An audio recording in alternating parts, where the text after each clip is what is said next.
Hello and welcome. My name is Terhi, and this podcast was created for my studies and to improve my professional skills. I am studying my first year at Centria University of Applied Sciences. When I graduate, I will become a Bachelor of Social Services. Therefore, I will be reflecting on things from a social services perspective. In this course, we have different assignments, and finally, we all make blog, vlog, or podcast from those assignments. In our first assignment, we have 4 videos about meeting different clients. The main questions are: how does your client's behaviors affect the guiding process, and what does it require from a professional? Let's go through the videos and my reflections about all of them one by one. Well, there is my notes from that video number 1. Client is shy, a little withdrawn, but warms up step by step. She answers questions shortly and silently. She tells how her friends have talked about her health.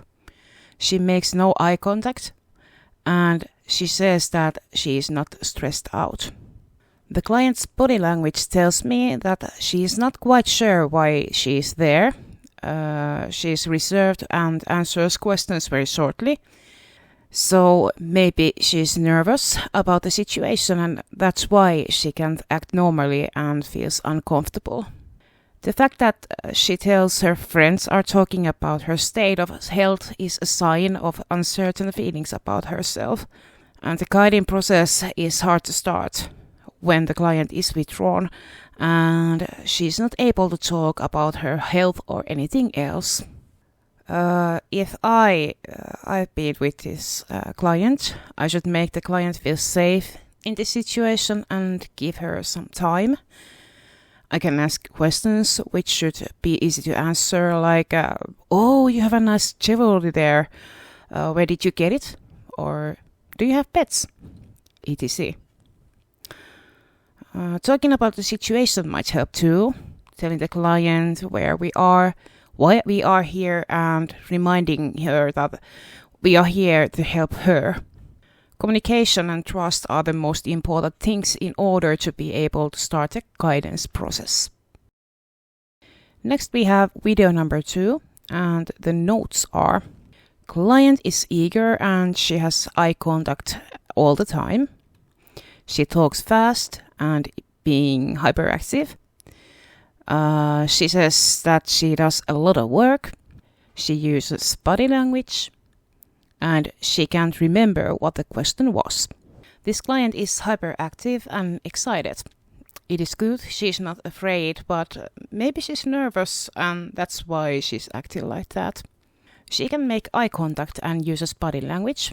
The hyperactivity is still overflowing and she can't remember what the question was. And this tells me that she may have ADHD or some other neurological disorder.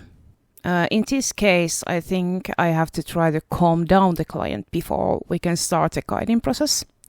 Inhale, exhale training is a good way to get stress levels down and make our bodies comfortable.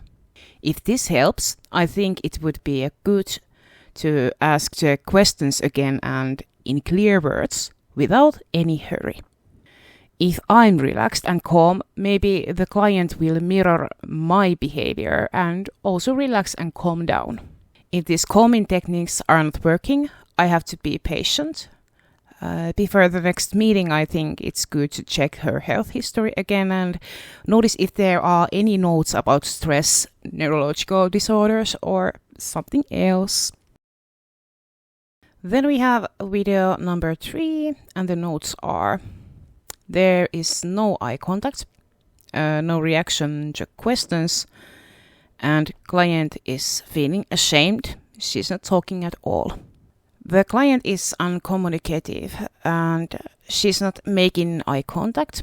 This tells me she might be frightened and ashamed.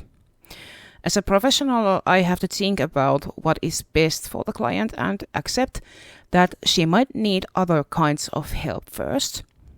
It seems she needs mental health care before she can communicate, and after she has opened up, it's easier to start the right treatment method with her.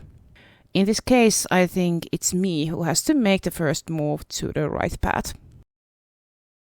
And the last video is video number 4. Client downplays her stress and problems. She sees no problems and she compares herself to her grandparents. The problem is that the client does not see her problems at all. She downplays stress and it seems that she's not taking her state of health seriously.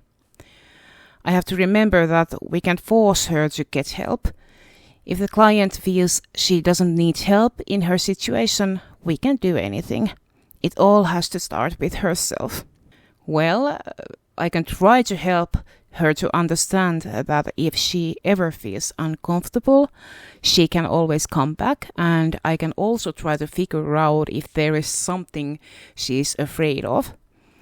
Maybe that helps her to notice her problems, or at least helps her to think about them. So, what do I have to remember as a professional when I meet the clients? Respect the client. Be patient. Be there for the client. Try your best to make your client feel comfortable, safe, and relaxed. Remember that you are the mirror. How you act in the situation affects the client. You have to accept that maybe you are not able to help the client. It's a relief that when I work in social services, I'm not there alone. There are different ways to help the client and many paths to get help for the client. Wow, it's done. My first episode of my podcast.